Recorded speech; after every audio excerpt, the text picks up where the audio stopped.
Let me ask you a question. If a non-Muslim came up to any one of us Muslims right now and asked us the question, why are you a Muslim? Why are you a Muslim?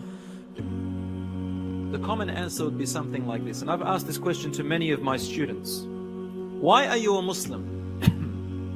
They will say, I don't know, because I was born a Muslim. Well, what does that mean, you were born a Muslim?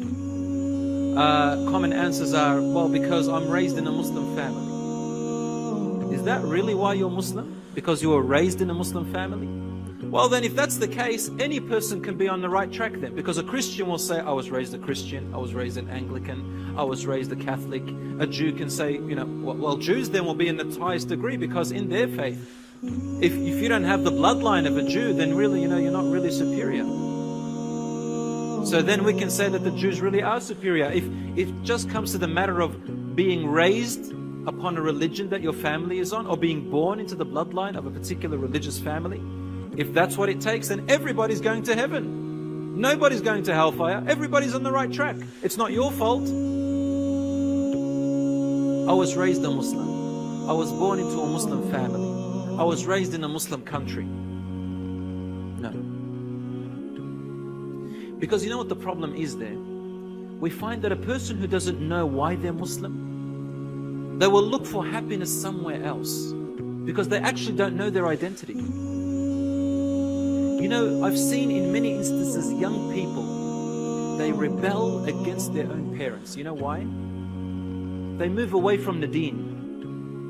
And I've seen two types of people. This is something interesting fact. I don't know if you've observed it before, but back in Australia we observe this.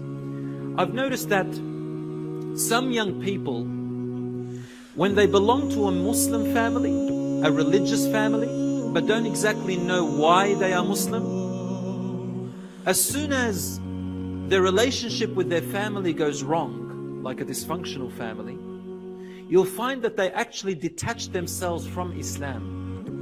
And they start to resort to going with gangs and groups of people who have a particular identity that is far away from Islam. They wear certain jackets, they put on certain, sometimes tattoos of certain sorts.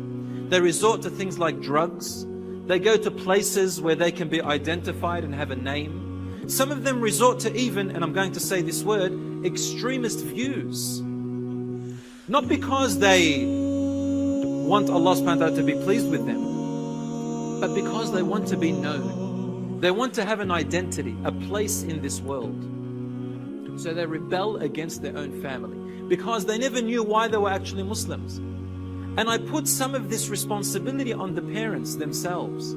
When you teach your children, teach them, number one, why they are Muslim. When your child asks you the question, who am I? And why am I Muslim? Why do I have to pray? It's not enough just to say them, well, you have to pray because you're a Muslim. And then we punish them for not praying, but we don't reward them for when they do good acts. Brothers and sisters, you know, there is this saying, we complain that our children don't obey us, but they never fail to imitate us. They imitate you. So when you are angry at your son or daughter for not praying, what they learn from you is not prayer. They learn from you anger. They learn from you that religion is by force. When this sister, when the girl grows up to wear her hijab and she doesn't understand why she's wearing her hijab, and they find that the community forces it upon her, or because she has to fit to the norms of the society, without us explaining to them what the meaning of hijab is, what the meaning of khimar is. We don't explain to them that it has a huge history in the civilization of humanity since the beginning of time. Then all they think of is, well, you know, I have to wear it because of cultural reasons. And time again, I find young people, especially living in the West, and I don't think here in the Emirates we are safe from that, because although Emirates is a beautiful, wonderful Muslim country, and we have so many Muslim families and communities, alhamdulillah, you know, I get jealous that my children can't be raised in a society like this. I would have loved that, subhanAllah. I mean, just to sort of go off topic a little bit, I visited Dubai last year, and my daughter, who was 8 years old at the time, I asked her, I went to Umrah that time, and I said to her, what would you like as a gift what do you want as a present? And she was with her mother here in Dubai visiting. She said, I want a abaya. Can you get me a abaya? Now to you, this is probably very normal. You know, it's abaya, right? Every woman wears a abaya. Every girl wears a abaya. It's very normal. But for me, this was the best gift. Because you see, back in Australia in the West, no one wears a abaya.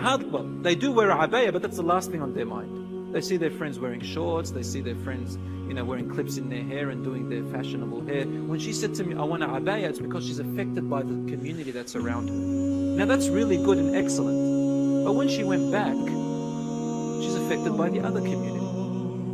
So I had to plant a seed inside of her.